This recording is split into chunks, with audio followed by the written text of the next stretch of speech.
Hello and welcome to another edition of Toys from the Attic. Well, I've come to the end of the Gargoyles collection for now.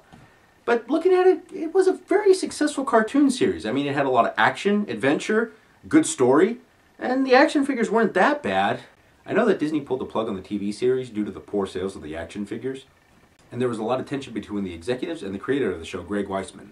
I heard that the marketing team was always trying to push things like the helicarrier or the motorcycle or the helicopters so that they could turn into vehicles for the gargoyles to ride.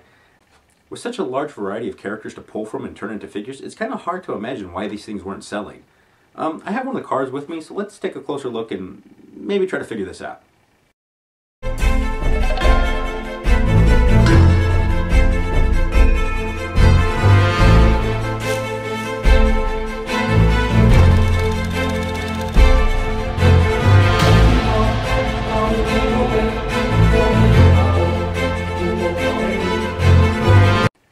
First off, we have Stone Armor Goliath. Granted, he is my favorite Goliath out of the whole entire line, and yeah, you're going to want to have him as one of your main characters. Next, we have Broadway with Power Slam arms. We took a look at him earlier today. He was another great figure, one of the main characters, so you had to have him as one of the figures. Next, we have Quick Strike Goliath.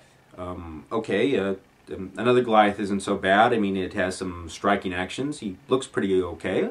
I can understand that. You might want to have one or two Goliaths. Next, we have Brooklyn with Jaw Snapping Action. Now, I didn't really have this character when I was growing up. My friend actually had him. And from what I remember, yeah, his jaw snapping action kept him from having a neck, so he always had this hunched look, and he just didn't appeal to me. Next is Lexington, a staple of the show. Yeah, you gotta have him. And then we have Battle Armor Goliath. I guess that's cool. Another Goliath, yeah, sure. Next we have Bronx. It's kind of nice that they included the dog. I mean, he is one of the main clan members after all.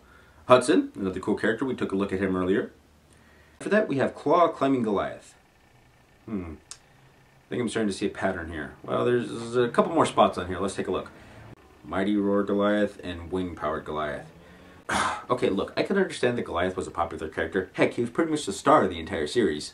But you can't fill the toy shelves with subtle variations of the same character, especially when you have a whole library of cool characters to choose from. I mean, filling the shelves with one character, that's what killed the Bucky O'Hare franchise. Alright, I'm going to give them the benefit of the doubt. Maybe they have a large group of villains to help balance things out. Okay, they have the Steel Clan Robot, Demona, Xanatos, and Macbeth. Are you fucking kidding me? With such a vast variety of characters, the best you could do is come up with 4 villains? I mean, hell, you have more Goliaths here than you do villains. What type of bullshit is that?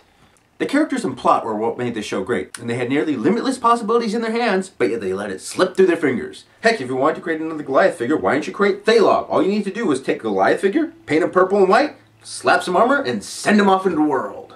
Or why not even create the pack? I mean, you had a golden opportunity right there. You could have released 2 lines there. Normal pack, and then the upgraded pack. Dingo could have had snap-on armor, Jackal and Hyena could have had swappable body parts. Hell, they could have been ahead of their time and had the entire line to Build-A-Set figure. Each one of them having an arm or a leg to create the Coyote Mark II robot. Also, if you were that desperate to fill the shelves with bigger toys, you had 3 Coyote robots to choose from. But no, you didn't pick any of those. Instead, you decided to push vehicles that the characters never used or blew up in every episode they were in. If you wanted to create a vehicle, why not create the Avalon boat? I mean, heck, that was featured in the episode and it didn't explode. You could have slapped some unfolding wings on it, given some missiles. Heck, you had a vehicle right there. And speaking of the Avalon arc, that introduced us to even more cooler characters. You could have taken any of the new Olympians and turned them into a figure. Hell, I would have bought a Talos figure in a heartbeat. Not to mention making the London clan, the Japanese clan, or the South American clan. Don't you tell me a half-snake gargoyle character wasn't cool. You were introduced to the Guardian Tom, Gabriel, that tall alien guy. You had the superpowered Archmaid, Raven the Trickster, Odin. Not to mention Queen Titania or Oberon himself. Could you imagine those guys as action figures? Hell, they introduced Arthur Pendragon for crying out loud, and you're telling me he doesn't get an action figure? They could have created Matt Bluestone, Owen, Puck, Cold Steel, Cold Fire, any of the mutates. But no, they decided to create and push vehicles that the characters never really rode or would blow up in every series. If they wanted to push bigger accessories, why didn't they make playsets? Castle Wyvern or the Clock Tower could have easily been turned into one. But no, they decided to push and focus on the wrong things, screwing over the toy line, and that's what cost us the series in the end. Ha!